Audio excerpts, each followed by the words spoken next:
Mr. Speaker, the Pope of the Holy See.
Members of Congress, I have the high privilege and distinct honor of presenting to you Pope Francis of the Holy See. Good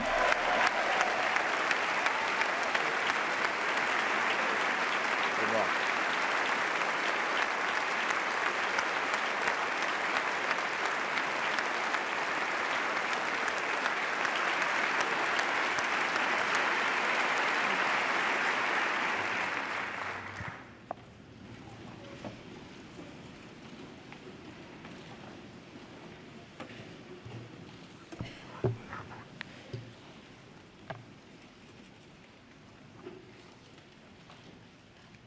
Mr. Vice President, Mr. Speaker,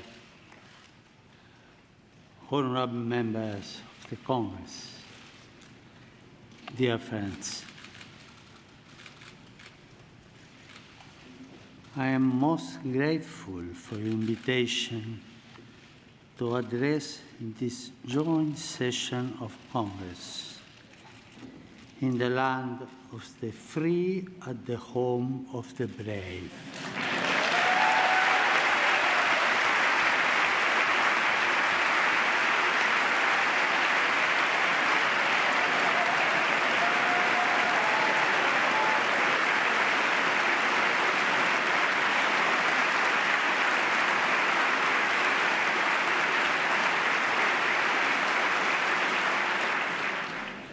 I would like to think that the reason for this is that I too am a son of this great continent, from which we have all received so much, and toward which we share a common responsibility. Each son or daughter of a given country has a mission, a personal and social responsibility.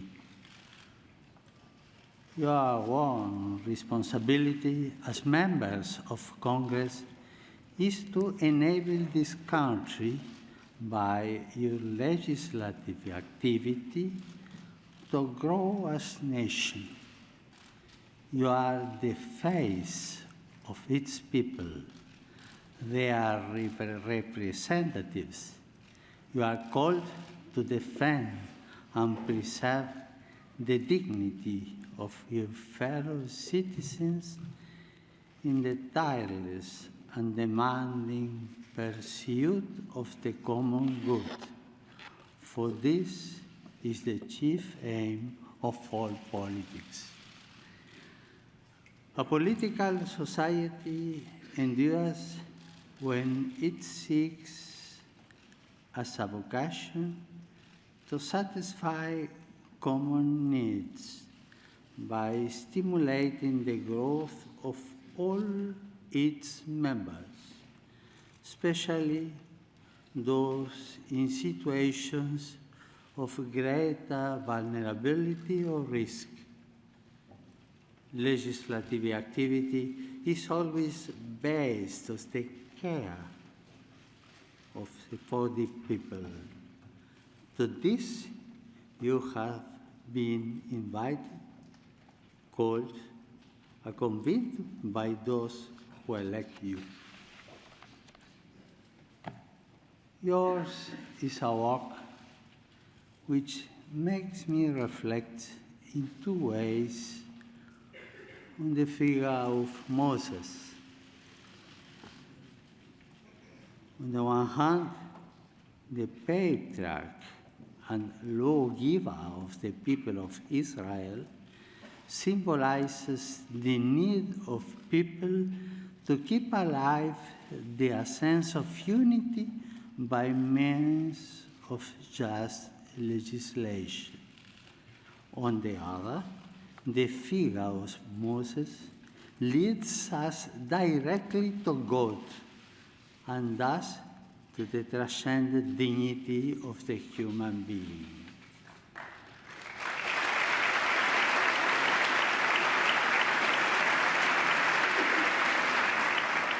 Moses provides us with a good synthesis of a walk. You are asked to protect, by means of the law, the image and likeness fashioned by God on every human life. Today, I would like not only to address you, but through you, the entire people of the United States. Here, together with the representatives, I would like to take this opportunity to dialogue with the many thousands of men and women who strive each day to do a honest day's work, to bring home the daily bread, to save money, and one step at a time to build a better life for their families. These are men and women who are not concerned simply with paying their taxes, but in their own quiet way, sustain the life of society. They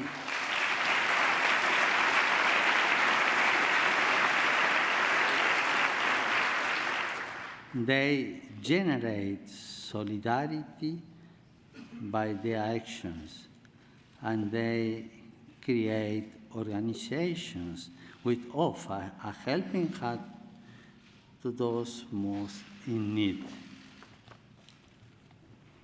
I would also like to enter into dialogue with the many elderly persons who are a storehouse of wisdom forged by experience and who seek in many ways, especially through voluntary work, to share their stories and their insights.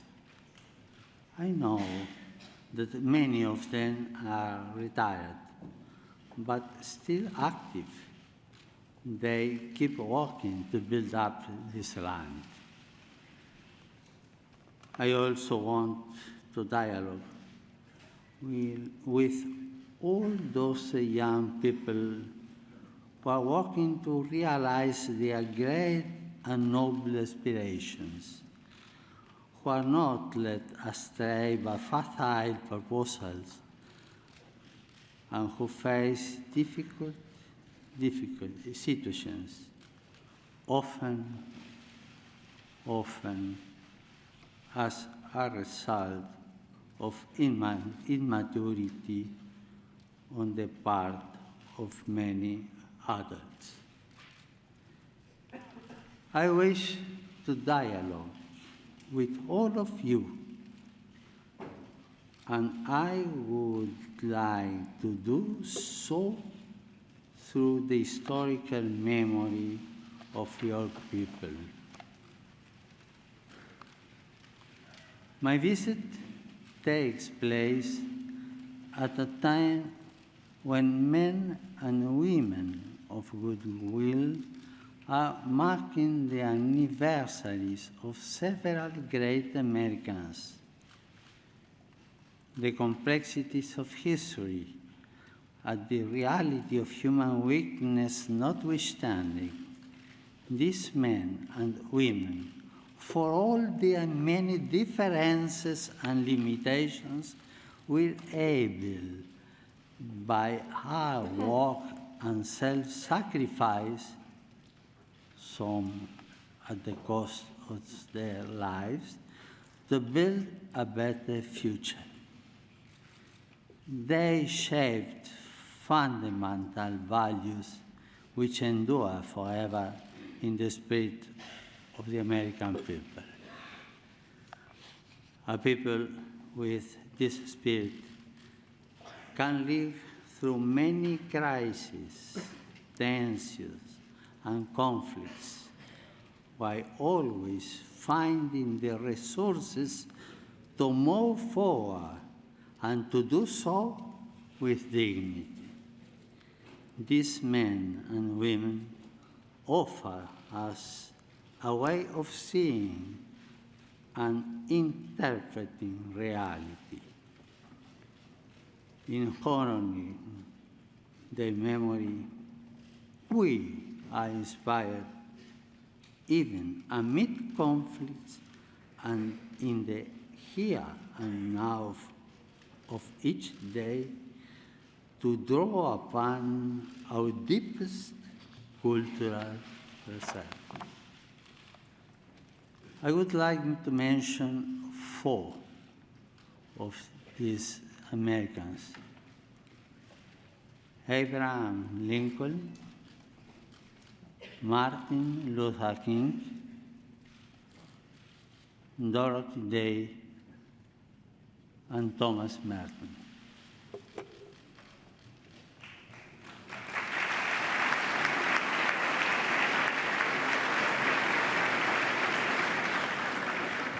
This year marks the 150th anniversary of the assassination of President Abraham Lincoln, the guardian of liberty, who labored tirelessly that this nation under God might have a new birth of freedom. Building a future of freedom requires love of the common good and cooperation in a spirit of subsidiarity and solidarity. All of us are quite aware of and deeply worried by the disturbing social and political situation of the world today. Our world is increasingly a place of violent conflict, hatred, and brutal atrocities, committed even in the name of God and of religion.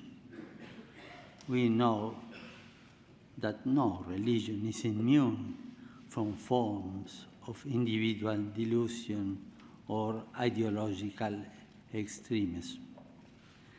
This means that we must be especially attentive to every type of fundamentalism, whether religious or of any other kind.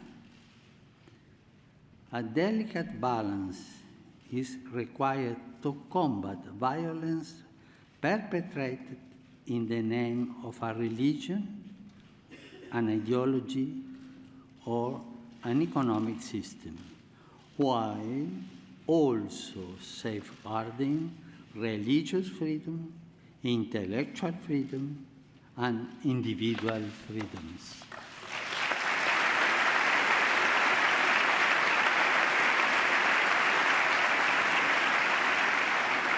But there is another temptation which we must especially guard against. The simplistic reductionism which sees only good or evil, or, if you will, the righteous and sinners. The contemporary world, with its open wounds, which affect so many of our brothers and sisters, demands that we confront every form of polarization, which would divide it into these two camps. We know that in the attempt to be feed of enemy without, we can be tempted to feed the enemy within, to imitate the hatred and violence of tyrants and murderers is the best way to take their place. That is something which you, as people, reject.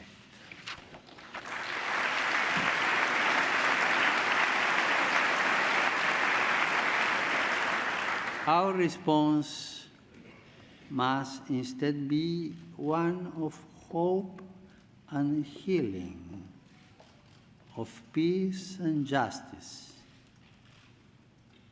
We are asked to summon the courage and the intelligence to resolve today's many geopolitical and economic crises.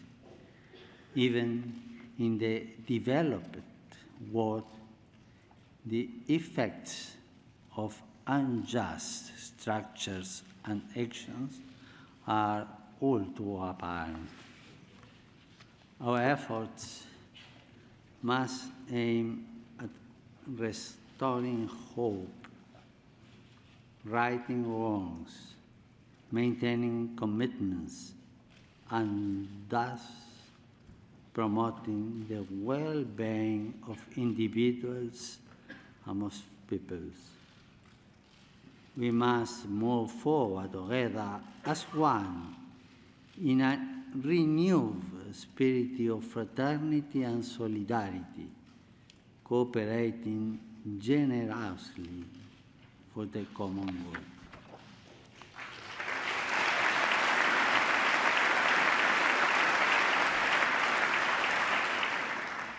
The challenges facing us today call for a renewal of that spirit of cooperation which has accomplished so much good throughout the history of the United States.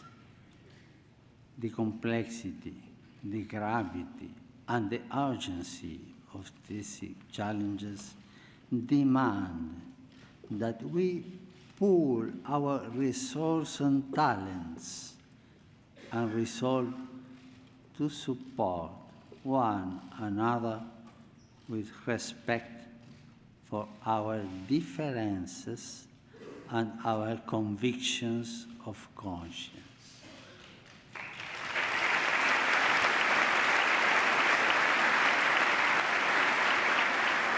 In this land, the various religious denominations have greatly contributed to building and strengthening society. It is important that today, as in the past, the voice of faith continue to be heard, for it is a voice of fraternity and love, which tries to bring out the best in each person and in each society.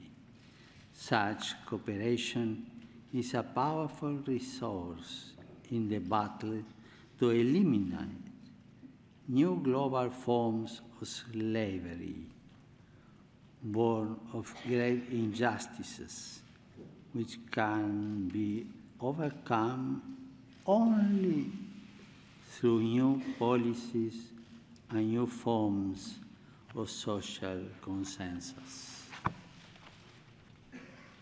Politics is instead an expression of our compelling need to live as one in order to build as one the greatest common good, that of a community which sacrifices particular interests in order to share injustice and peace, its goods, its interests, its social life.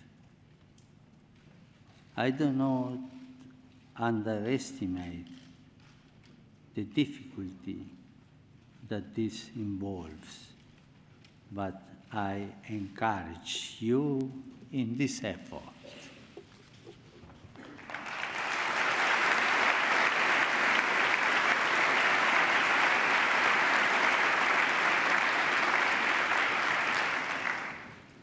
Here too, I think of the march which Martin Luther King led from Selma to Montgomery 50 years ago as part of the campaign to fulfill his dream of full civil and political rights for African Americans.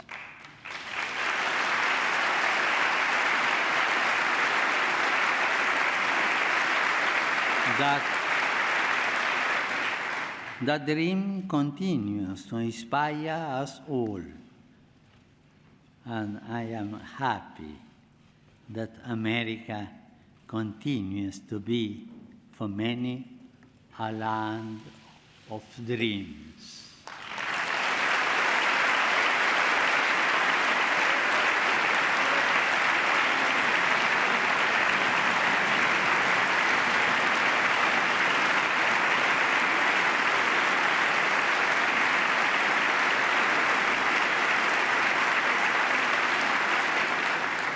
Dreams which lead to action, to participation, to commitment. Dreams which awaken what is deepest and truest in the life of the people. In recent centuries, millions of people came to this land to pursue the dream of building a future in freedom. We, the people of this continent, are not fearful of foreigners, because most of us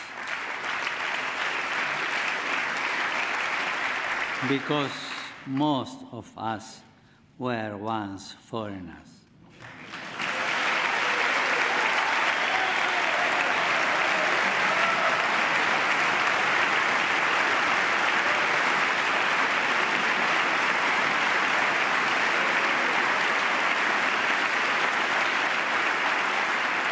I say this to you as the son of immigrants, knowing that so many of you are also descendants of immigrants.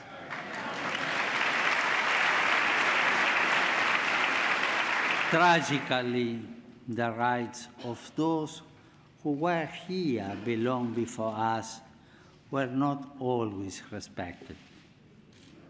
For those peoples and their nations, from the heart of American democracy, I wish to reaffirm my highest esteem and appreciation. Those first contacts were often turbulent and violent, but we know that it's very difficult to judge the past by the criteria of the present.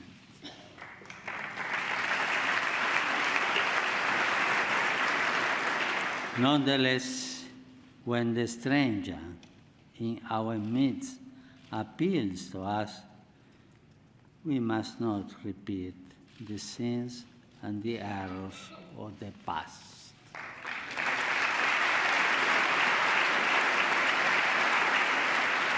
We must resolve now to live as nobly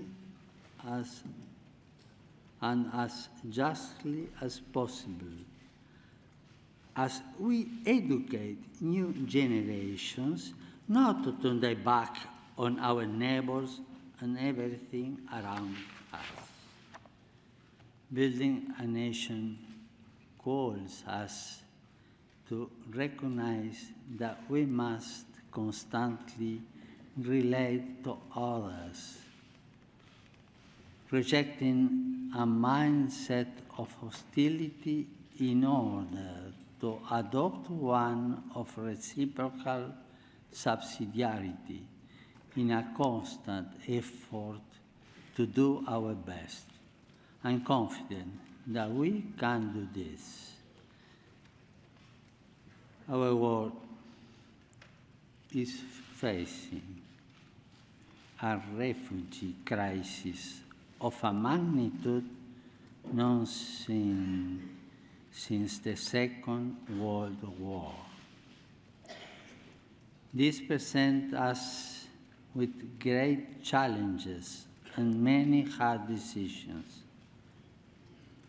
On this continent, too, thousands of persons are led to travel north in search of a better life for themselves and for their loved ones, in search of greater opportunity. It is not what we want for our own children.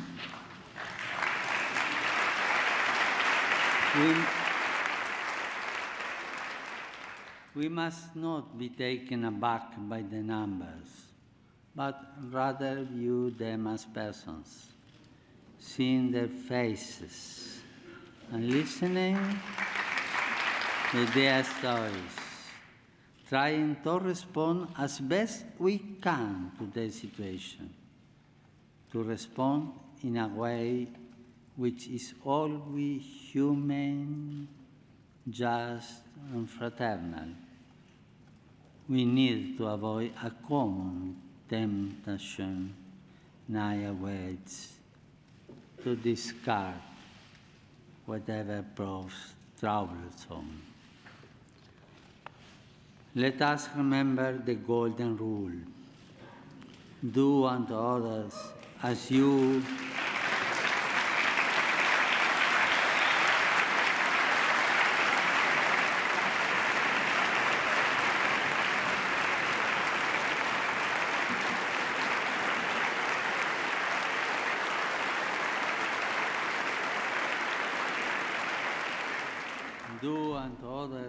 as you will have them do unto you.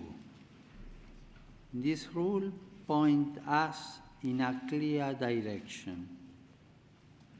Let us treat others with the same passion and compassion with which we want to be treated.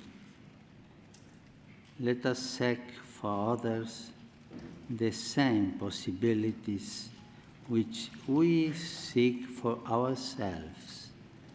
Let us help others to grow as we would like to be helped ourselves.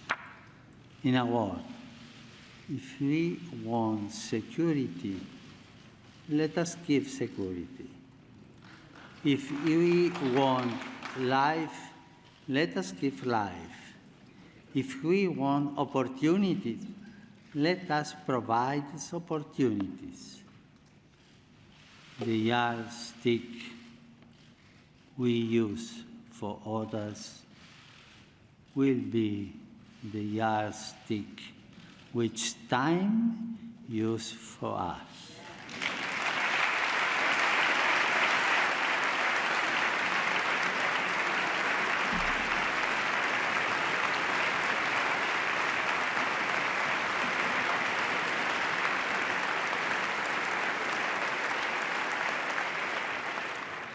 The Golden Rule also reminds us of our responsibility to protect and defend human life at every stage of its development.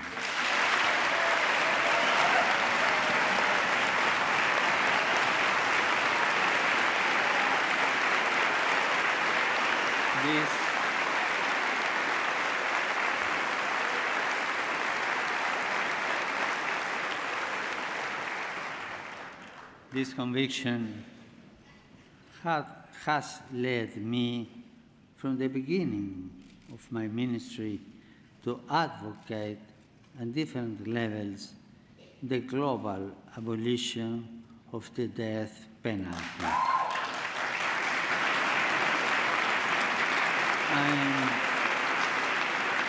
I am convinced that this way is the best, since every life is sacred. Every human person is endowed with unalienable dignity, and society can only benefit from the rehabilitation of those convicted of crimes. Recently, my brother bishops here in the United States renewed the call for the abolition of the death penalty. Not only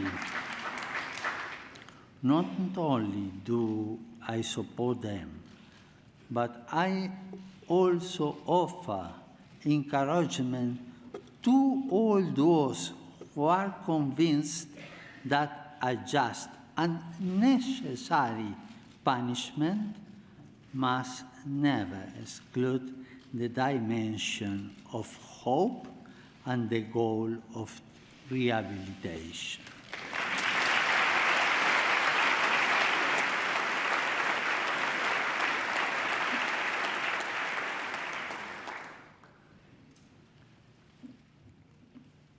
In these times, when social concerns are so important, I cannot fail to mention the servant of God, Dorothy Day, who founded the Catholic Worker Movement.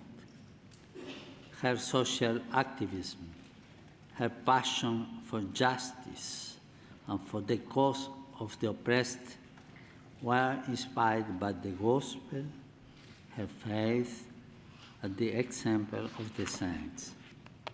How much progress has been made in this area in so many parts of the world?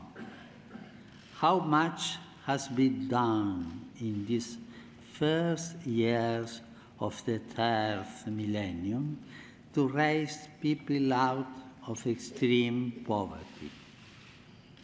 I know that you share my conviction that much more still needs to be done, and in times of crisis and economic hardship, a spirit of global solidarity must not be lost. At the same time, I would encourage you to keep in mind all those people around us who are trapped in a cycle of poverty. They too need to be given hope. The fight against poverty and hunger must be fought constantly and on many fronts, especially in its cause. I know that many Americans today, as in the past, are working to deal with this problem. It goes without saying that part of this great effort is the creation and distribution of wealth.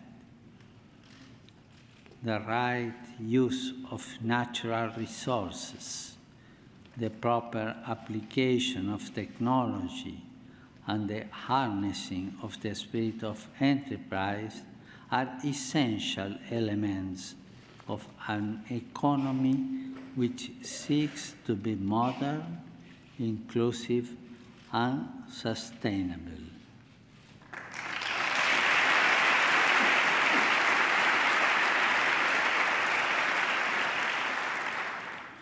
Business is a noble vocation directed to producing wealth and improving the world.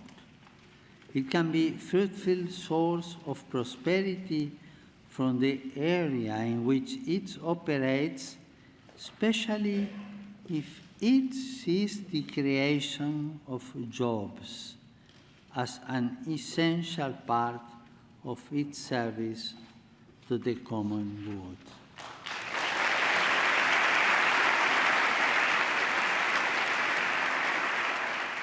This common good also includes the earth, a central theme of the encyclical, which I recently wrote in order to enter into the dialogue with all people about our common home. We need a conversation which includes everyone, since the environmental challenge we are undergoing and its human roots concern and affect us all.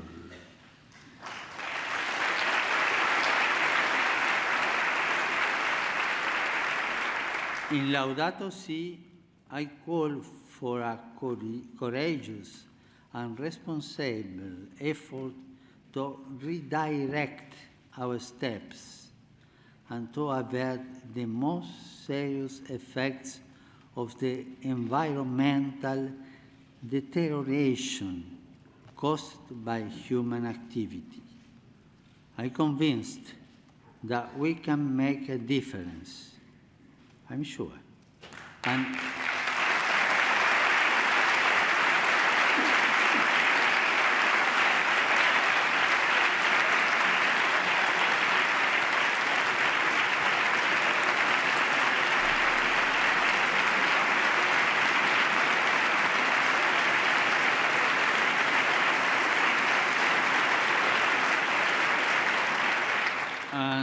I have no doubt that the United States and this Congress have an important role to play. Now is the time for courageous action and strategies aimed at implementing a culture of care and an integrated approach to combating poverty, restoring dignity to the excluded, and at the same time, protecting nature.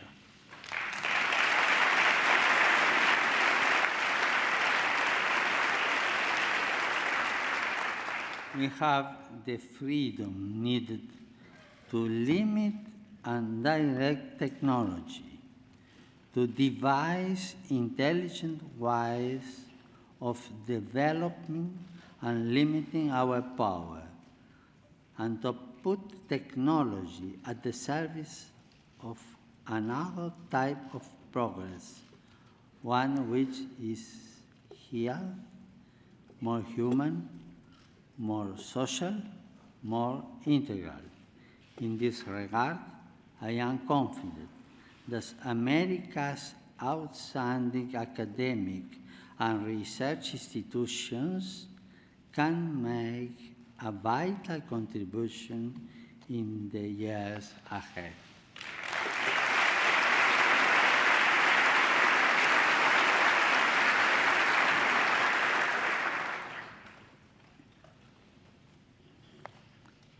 A century ago, at the beginning of the Great War, which Pope Benedict XV termed a pointless slaughter, another notable American was born, the Cistercian monk Thomas Merton.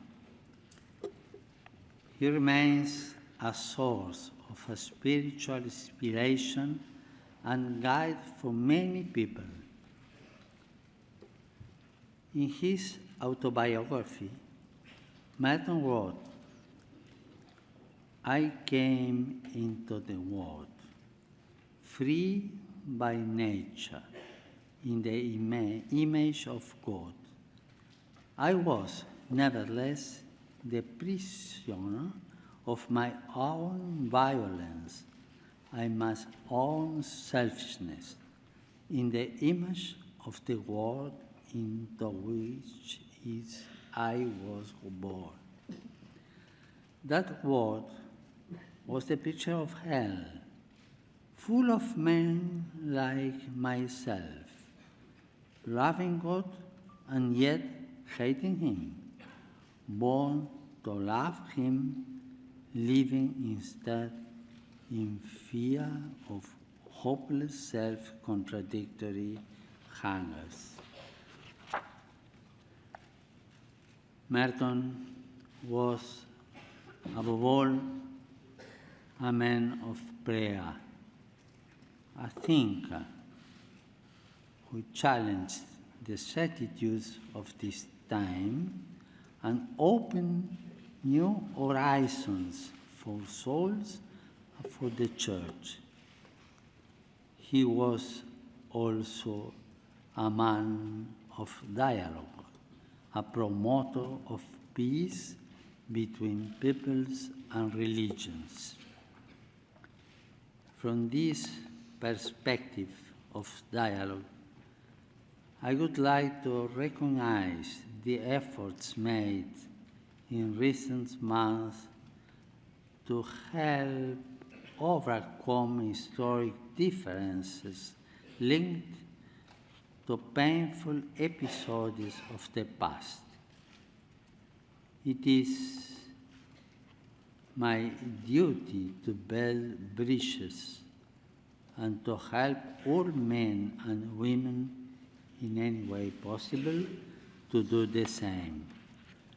When countries which have been at odds resume the path of the dialogue, a dialogue which may have been interrupted for the most legitimate of reasons, new opportunities open up for all.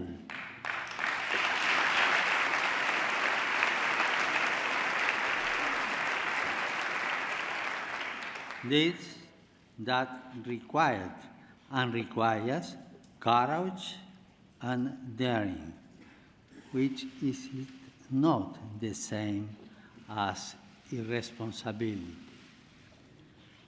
A good political leader is one who, with the interests of all in mind, seizes the moment in a spirit of openness and pragmatism. A good political leader always opts to initiate processes rather than possessing space.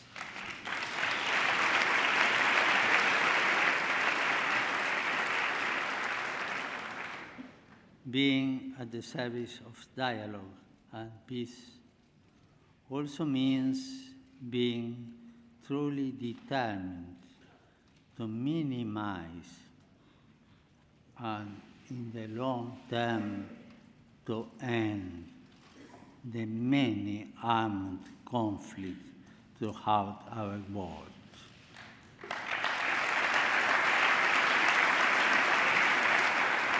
Here we have to ask ourselves, why are deadly weapons being sold to those who plan to inflict untold suffering on individuals and society?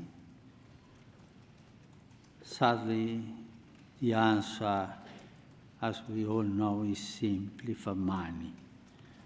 Money that is drenched in blood, often innocent blood. In the face of the shameful and culpable silence, it is our duty to confront the problem and to stop the arms trade.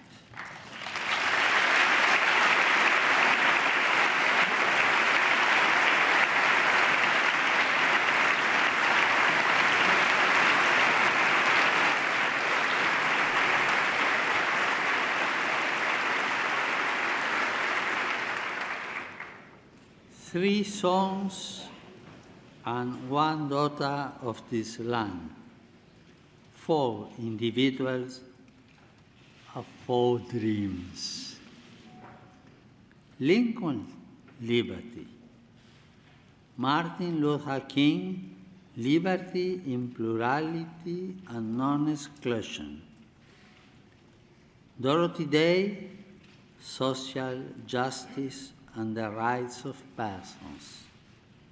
And Thomas Merton, the capacity for dialogue and openness to God.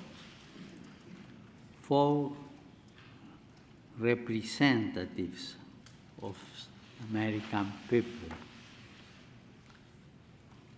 I will end my visit to your country in Philadelphia, where I will take part in the World Meeting of Families. It is my wish that throughout my visit, the family should be a recurrent theme. How essential the family has been to the building of this country.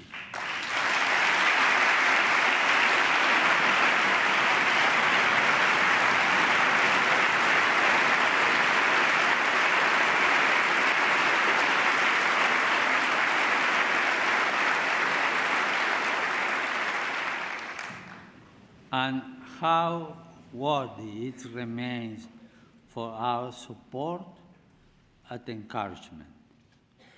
Yet, I cannot hide my concern for the family, which is threatened, perhaps as never before, from within and without. Fundamental relations are being called into question, as is the very basis of marriage and the family.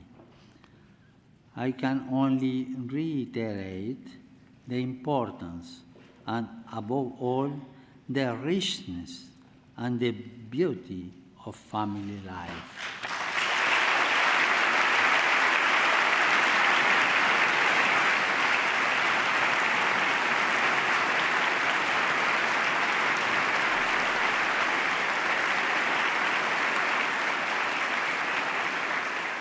In particular, I would like to call attention to those family members who are the most vulnerable, the young. For many of them, a future filled with countless possibilities beckons. Yet so many others seem disoriented and aimless, trapped in a hopeless maze of violence abuse, and despair. Their problems are our problems.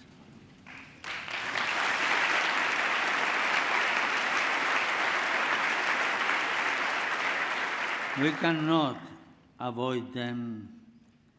We need to face them together, to talk about them, and to seek effective solutions rather than getting bogged down in discussion. At the risk of oversimplifying, we might say that we live in a culture with precious young people known to start a family because they lack possibilities for the future. Yet, the same culture presents others with so many options that they too are dissuaded from starting a family. A nation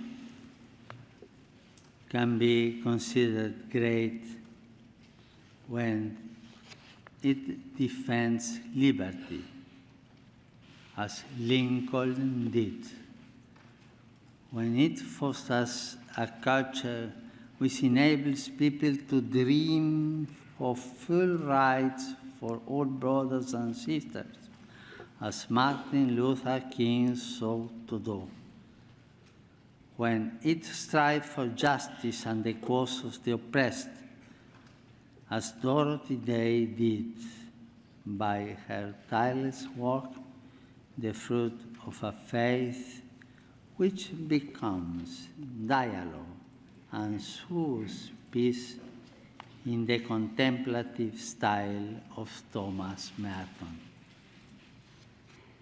In this remark, I have sought to present some of the richness of your cultural heritage, of the spirit of the American people. It is my desire that this spirit continue to develop and grow so that as many young people as possible can inherit and dwell in a land which has inspired so many people to dream. God bless America.